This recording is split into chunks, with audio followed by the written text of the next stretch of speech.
तो भैया धृतराष्ट्र का चरित्र आया, पांचाली की साड़ी खींचते खींचते सब थक गए, अंत में पांचाली बच गई। दुशासन थक गया, पांचाली ने हाथ में जल लिया तो गांधारी ने रोक दिया। पांडवों को अज्ञातवास और वनवास हुआ। वनवास के बाद भगवान श्री कृष्ण स्वयं समझाने के लिए एक बार फिर से आए और समझाने के लिए भगवान श्री हरि कृष्ण ने बड़े प्रेम के साथ एक सांस में भगवान श्री कृष्ण शांति दूत बनकर के आए, पांडवों को समझाया, वो कौरवों को समझाया, तो कौरवों ने ही तलवार को निकाल लिया और भगवान को मारने के लिए तैयार हो गए। भगवान को अत्यंत क्रोध आया और भगवान ने चतुर्भुज रूप धारण कर लिया। चतुर्भुज रूप जैसे भगवान ने धारण किया वैसे ही सभी कौरव पीछे हो गए और अंत में भगवान श्री हरि कृष्ण कहां पहुंच गए? विदुर जी के यहां पहुंच गए। दुर्योधन के मेवा त्यागे साग विदुर घर खाए।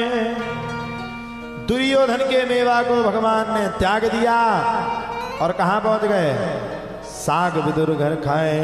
विदुर जी के घर पर पहुंच करके साग को भगवान ने खाया, साग विदुर घर खाए और साग खा करके भगवान बैठ गए।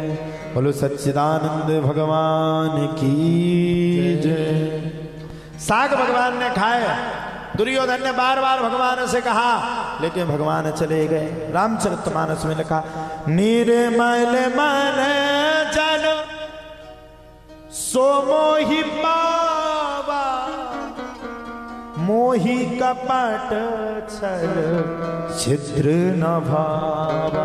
भगवान कहते तो 56 नहीं 2000 प्रकार के भोग लगा ले, लेकिन जब तक तेरा मन आत्मा अंतःकरण शुद्धि प्रवृत्ति नहीं होगी तब तक मैं तुझको आशीर्वाद नहीं दूंगा। इतनी बातों को जब सुना दुर्योधन ने बार बार सुनाया। अच्छा, दो चीज को दुनिया में बड़ा महत्व है। शादी में जो लो डीजे ना बजे, जो लो मजा नहीं होते थे। सामने स्कूल है, सामने है ना वो स्कूल, कल बरातिया से कोनो ऊंचा कराओ, कोनो आगी में ताप रहो।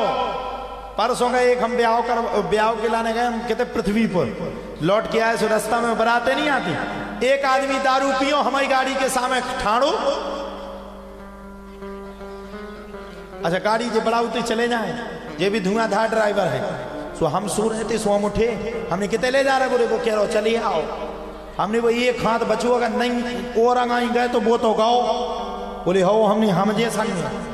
बोले फिर हमने रुकाओ। हमने कहा भाई साहब जगह तो है नहीं। बोले कितनी जगह डली है, निकलो। बाद में 4 जने आए, 2 लातन की 2 घूसन की उठा करी और सम्मान सहित उसको उठाया और पोखरिया में फेंका, तब हमारी गाड़ी निकली है। तो भैया शादियों का भी एक अपना मजा है। शादियों में बराती जाते, आज मेरे यार की शादी है। अच्छा, जो दूल्हा बना तू तो कम से कम 6-7 चांदा लग जा। हाँ, बड़े वजन में दूल्हा के 2-4 मुंह पोंछ भी लगे रहते, ऐसे लगे रहते। एक वो पुंछाड़ो लाए ना, तो वो काय को हो, वो एक डिबिया में लाए रहते। एक के संगे बोरे शीशा।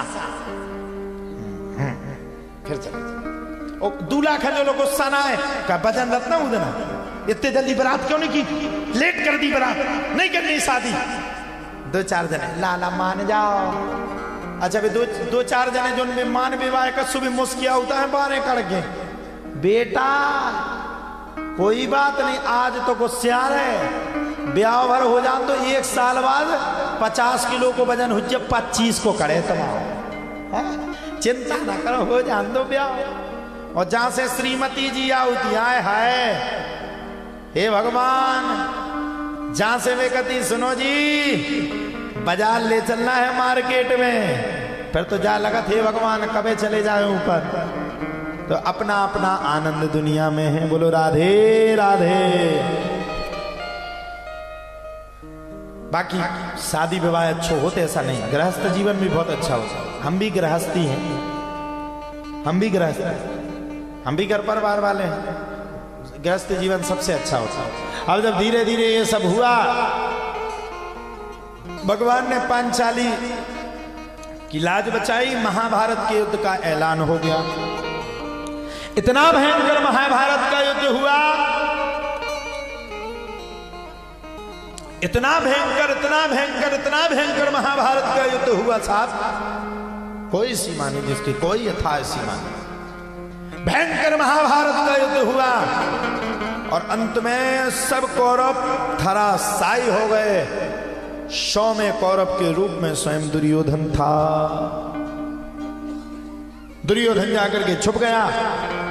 माता गांधारी ने पुत्र को बचाने के लिए कहा, जा बेटा स्नान करके कुरुक्षेत्र की पावन गंगा में और निर्वस्त्र मेरे सामने आना, मैं तेरा शरीर वज्र का कर दूंगी। भगवान कृष्ण ने लीला को रचा दिया और गुप्तांग में, गुप्त अंग में केले के पत्तों को लगा दिया। और जब केले के पत्तों को लगा दिया साहब, तब तो विचित्र था, बड़ी भयंकर विचित्र था। केले के पत्तों को लगाया, पूरा अंग हो गया वज्र का और गुप्त अंग नहीं हो पाया। ध्यान करिए, भीम भैया ने प्रतिज्ञा की थी, जब तक जंघा को नहीं तोड़ दूंगा तब तक शांत नहीं बैठूंगा। और ध्यान रखना, जब जब आप धर्म पर चलते हैं तब तब आपकी रक्षा स्वयं बांके बिहारी सरकार करते हैं। हुआ युद्ध, भीम भैया खूब कुट में एक थापर मारे, सुबह 4 गोला खा जाए, दिमाग खराब। आखिरकार इसको हो गया।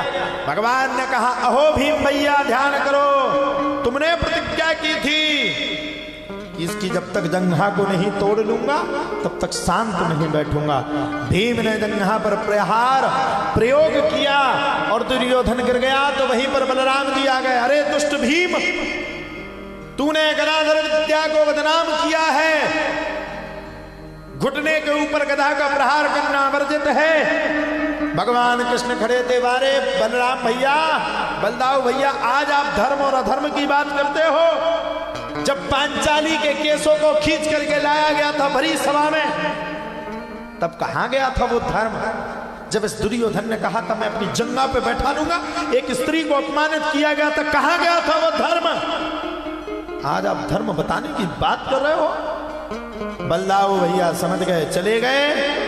दुर्योधन गिर पड़ा, अश्वत्थामा को जाकर के सेना का अध्यक्ष बना दिया, सेना नायक बना दिया। और जैसे ही अश्वत्थामा का सेना का नायक बनाया, वैसे ही भैया कहा जाता, अश्वत्थामा बलुर्व्यासो हनुमानश्चा विभीषणः कृपा परशुरामश्चा सप्ते ते चिरजीवनः। अश्वत्थामा ने पांडवों के 5 पुत्रों के गले को काट करके दुर्योधन के सामने ले आए। दुर्योधन ने जब देखा तो खुशी और दुख एक साथ हो गए, तो तुरंत प्राणों को छोड़ दिया। दुख क्या हुआ?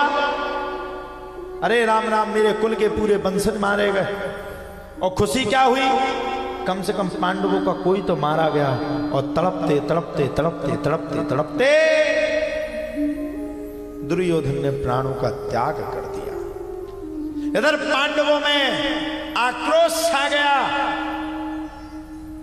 सभी पांडव दुखी हो गए। दुख कारणम, दुख के कारण को भोग करके पांडव अश्वत्थामा को मारने के लिए चल पड़े। अश्वत्थामा ने ब्रह्मास्त्र का अनुसंधान कर लिया। और ब्रह्मास्त्र एक ऐसा अस्त्र है जिसको चला दिया वो कभी वापस नहीं हो सकता। ब्रह्मास्त्र को चला दिया। दुर्योधन छटपट, अब अर्जुन छटपटा गए, अब क्या होगा? भगवान बोले, पार्थ चिंता मत करो, तुम भी ब्रह्मास्त्र को चलाओ। और अर्जुन ने भी ब्रह्मास्त्र को चला दिया और बोले, जाओ ब्रह्मास्त्र से प्रार्थना करो, ब्रह्मास्त्र को ब्रह्मास्त्र काटेगा और दोनों वापस होकर के पृथ्वी पे भी ही आ जाएंगे। अरे अर्जुन बोले, ये विद्या तो हमारे गुरु ने भी हमको नहीं सिखाई। तब भगवान के लिए सुखदेव बाबा ने कहा, कृष्णम वंदे जगत गुरु।